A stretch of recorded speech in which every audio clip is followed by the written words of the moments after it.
Bonjour, bienvenue dans cette vidéo. Ici Anne-Chantal Junot, coach Job Bonheur. J'accompagne les personnes à trouver leur métier de cœur et à le mettre en place. Dans cette vidéo, je vais te parler d'un comportement qu'on rencontre souvent, que ce soit dans notre milieu familial, amical, professionnel. Et la question que je pose, c'est: et si ce comportement parlait de nous plutôt que des autres? Et en quoi il parle de nous?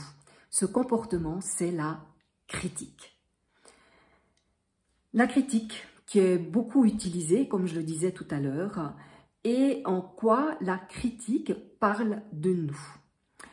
Alors, avant de poursuivre, j'ai envie de poser le cadre, c'est-à-dire que j'ai envie de parler de la critique au niveau du milieu professionnel, parce que c'est un endroit où j'ai moi-même beaucoup critiqué ma hiérarchie, des collègues, les parents d'élèves, etc. et où j'entends beaucoup de critiques.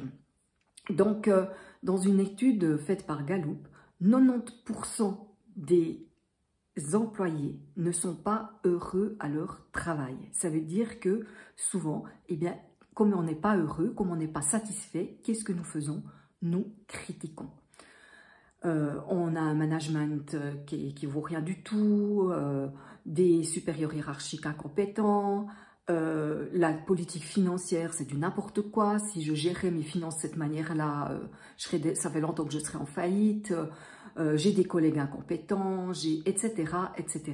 On peut en entendre de toutes les couleurs. Et comme je le disais, moi, dans le milieu enseignant, j'ai beaucoup entendu de critiques. En quoi cette critique parle de nous?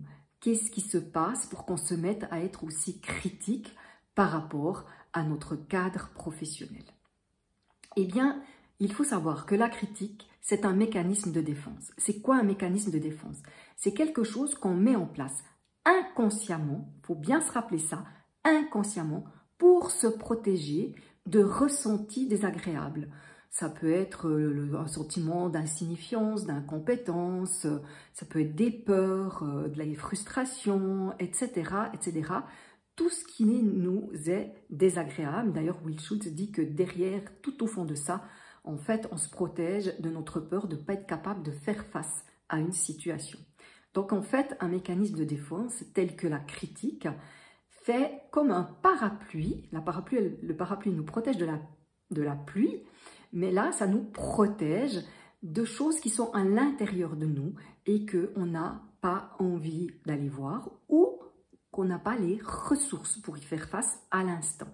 Donc, ce qu'il faut bien se rappeler, c'est que ça met en place inconsciemment pour nous protéger. Seulement, cette protection, elle est, comment dire ça? Elle est momentanée. Elle ne va pas fonctionner à long terme. Donc, si dans votre milieu professionnel, vous êtes très critique, ça va vous permettre de tenir le coup un moment parce que ça va mettre de côté tout ce qui ne vous convient pas. Mais au bout d'un moment, eh bien, ces peurs, ces craintes, ces insatisfactions, ces frustrations vont revenir à la surface.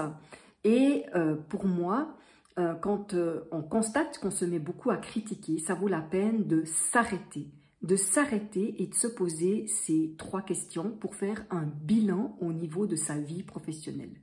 Ces 3 questions, c'est en quoi je suis satisfaite? Qu'est-ce qui est essentiel pour moi, qui me nourrit encore dans mon activité? La première chose. La deuxième chose, eh bien, on repart toujours avec les essentiels, mais quels sont les essentiels que j'ai, les besoins que j'ai besoin de nourrir, qui ne me conviennent plus du tout dans cette vie professionnelle? Et la dernière question, est-ce qu'il y a des paramètres dans ma vie actuelle professionnelle qui ne m'est plus possible de supporter? Ça peut être, par exemple, moi, il y a un moment donné où j'avais plein de douleurs, je digérais mal, je dormais mal.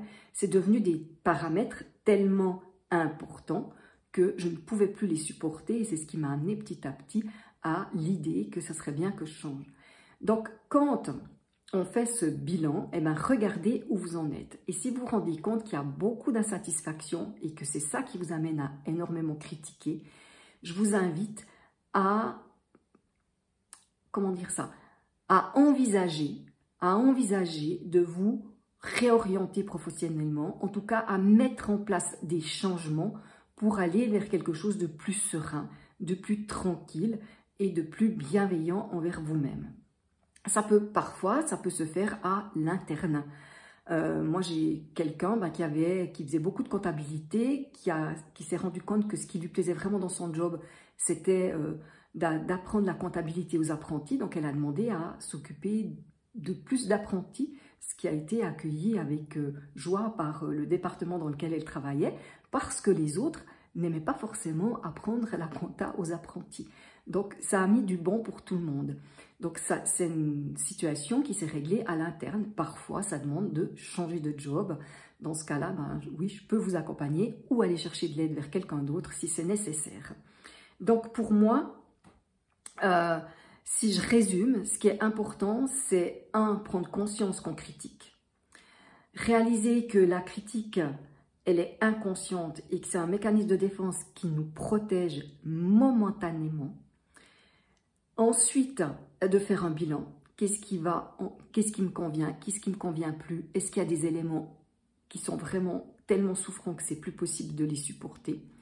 Et suite à ça, de voir si on passe à l'action pour mettre en place quelque chose qui vous convient mieux.